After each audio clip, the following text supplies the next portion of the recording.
बाबर भाई, मेरा क्वेश्चन आपसे है कि साइम अयूब की वापसी हुई है और आपके कम्बिनेशन में उसको आप किस तरह से देखते हैं? आप ओपन करेंगे उसके साथ, और बड़ा एक्सक्लूसिव बल्लेबाज है और बड़ा मज़ा आता है हमेशा आप दोनों को देखना ओपनिंग के अंदर। तो ये बताइए, और आपका पर्सनल गोल इस पीएसएल में क्या है वो बता दें। सब कुछ बता दें, किस कम्बिनेशन के साथ जाएंगे।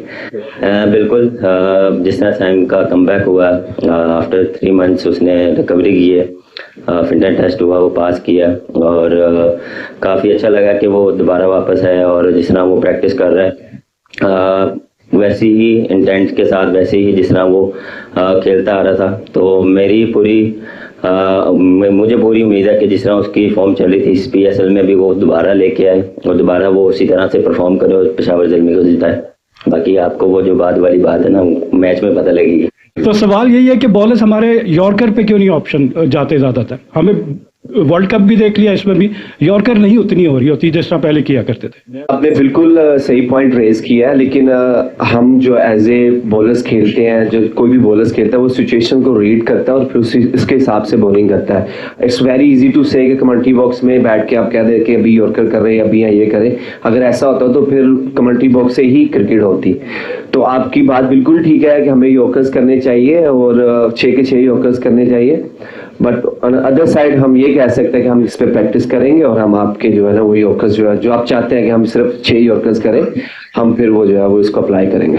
का एक बेस्ट पूरे 9 साल ऑफ पीएसएल के अंदर बेस्ट फेवरेट मोमेंट कौन सा रहा इंडिविजुअली? पेशावर ज़ल्मी के लिए फाइनल जीते और जब मैं बेस्ट बॉलर बना। आई थिंक जो लाहौर कलंदर की 6-7 साल की मेहनत थी, पीडीपी प्रोग्राम के तहत पूरी मेहनत की, जो लोकल प्लेयर्स ने 2 साल मुसलसल चैंपियन दिया, तो आई थिंक वो मेरे लिए बेस्ट मोमेंट सालों में। मेरे ख्याल से जब मैं पहले आया, डिफरेंट फ्रेंचाइज से खेला, मेरे लिए बेस्ट मेमोरी वो थी जो मैं अपने आइडल से मिला। मैं एबी डिविलियर्स से वहाँ पे मिला और उससे मैंने काफ़ी चीज़ें सीखी। बिल्कुल, कराची का जो फाइनल हम जीते वो, और जब मैंने पहले 100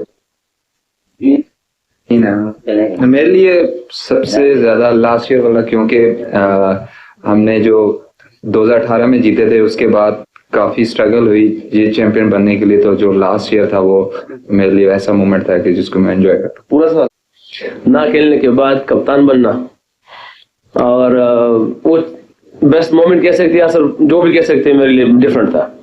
और एक लास्ट ईयर का जो फाइनल था, और फाइनल में मेरे ख्याल से वो सबसे मुझे लगा कि, क्योंकि जब हम फाइनल हारे ना, हारने के बाद जिस तरह अली तरीन दौड़ के आया था और मोहम्मद अली को गले मिला था ना, वो सबसे बेस्ट मोमेंट था मेरे लिए, क्योंकि हम हारे थे, वो वहां से दौड़ के आया, उसको गले मिला है, तो बिल्कुल डिफरेंट था वो। सब किया हुआ है कि मैं इस साल को अपना फेवरेट मोमेंट बनाऊंगा और यादगार मोमेंट बनाऊंगा जीत के। सर, पाकिस्तान एक स्पोर्ट्स लविंग नेशन है और काफ़ी अरसे तक हम क्रिकेट को एक तरह से रिलीजियसली फॉलो करते आए हैं। नो डाउट इस वक्त कौम का थोड़ा सा मोरल डाउन है। हम कहाँ पे लैक कर रहे हैं? आप क्या समझते हैं? माइंडसेट की कमी है, लैक ऑफ इंटेंट है कि जब भी कोई टीम 200 प्लस करती है तो हम हाथ पांव फूल जाते हैं, चेज करने में नाकामी है। सो आप बताएं कि पीएसएल में इसकी प्रैक्टिस करेंगे इस साल कि अगर कोई टीम 200 प्लस भी करती है तो हम उसको कंफर्टेबली चेज कर सकें। बाबर, आप बता सकते हैं इसका जवाब? हमारी टीम है, पाकिस्तान की टीम है। देखिए, आपने 200 की बात की है, जाहिर सी बात है जितना बैट्समैनों की जिम्मेदारी उतनी बॉलर्स की भी जिम्मेदारी है कि 200 रन ना करें हर रोज। और आजकल के क्रिकेट में आप देखिए विकेटें काफ़ी अच्छी होती है, 200 रन अगर खा भी ले, तो अगर हम बना भी ले तो हमारी ये जिम्मेदारी है कि वो आराम से चेस ना हो। और हम एक ही टीम है, एक ही फैमिली है, और ये हमारी जो अगर कुछ टाइम से क्रिकेट डाउन जा रही है और वो हमारी वजह से जा रही है, तो हम इसी क्रिकेट को ऊपर लेके आएंगे, क्योंकि हम एक पाकिस्तान है। ऑन पेपर आपकी टीम काफ़ी बेहतर और बैलेंस लग रही है। फॉरेन प्लेयर का जो कम्बिनेशन है उस पर क्या कहेंगे? और फिर जो आपकी इमर्जिंग हैं जिसमें साद है, शहजाद और हुनैन, इन तीनों को किसको बेटर रेट करते हैं? और एक सवाल मेरा बाबर भाई से भी है, जावेद साहब 2-3 सीज़न से नज़र नहीं आ रहे, जावेद अफरीदी, तो उसकी वजह क्या, या इस सीज़न में वो आ रहे हैं? और क्विकली अगर रिजवान भाई बता दें कि आपकी कैप्टनशिप ने हमने काफ़ी लर्न कर लिया है, तो क्या मुल्तान सुल्तान अब विन विन की तरफ जाएगी इस बार?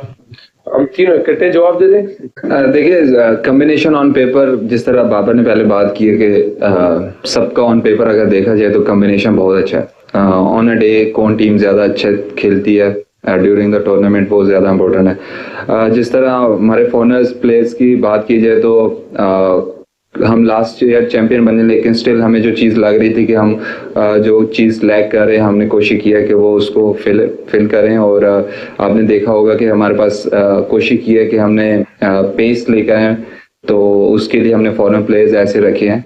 और अगर आप इमर्जिंग की बात करें तो तीनों एक ऐसे प्लेयर हैं, मुझे लगता है कि वो पाकिस्तान का फ्यूचर है। ऑब्वियसली कम मैचेस हैं, शायद उस तरह अपॉर्चुनिटी तीनों को ना मिल पाए, लेकिन डेफिनेटली वो तीनों ऐसे प्लेयर हैं कि वो पाकिस्तान का फ्यूचर है। ऐसा है कि कभी रिजल्ट की परवाह नहीं की, खफा है या खुश है, रिजल्ट अच्छी आई तो खुशी का इजहार था, और खुदा न खास्ता रिजल्ट खराब आई तो खफगान का इजहार था। रिजल्ट अल्लाह के हाथ में, हमारे हाथ में अल्लाह ने जो चीज़ दी है उसको हमने कोशिश की कि उसको पूरा किया जाए। वो हार्ड वर्क है, अवेयरनेस है, जितनी भी चीज़ है वो करने की हम उसको पूरा करेंगे। बाकी अल्लाह पर रिजल्ट विन में देता है या लन में देता है वो कोई इशू नहीं है मुझे। हमने उसने सीखना है या जो ने जीत है वो, उसका मुझे कोई परवाह नहीं है इस चीज़ का। रिजल्ट अल्लाह के हाथ में, उसके इंतजार में।